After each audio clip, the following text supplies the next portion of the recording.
والله العظيم اللي بيحصل ده غريب جدا. الدنيا حر نار موت، الناس زي ما انتم شايفين عدد حالات الوفيات كتير جدا جدا، وفي الشارع مفيش اسعاف ولا حاجه. يعني دي حاله الراجل ده متوفي، عندنا الحاله دي الست دي كمان متوفيه، الست دي متوفيه. بعد كده 3 4 في ايه في مربع واحد يعني.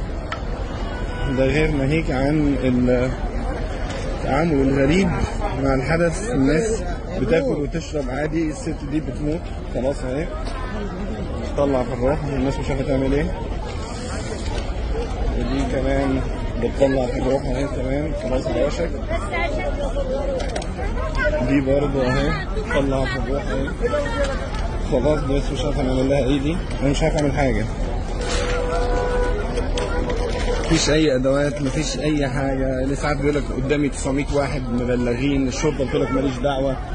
الوضع يعني انا مش فاهم حاجه، انا مش فاهم اي حاجه يعني.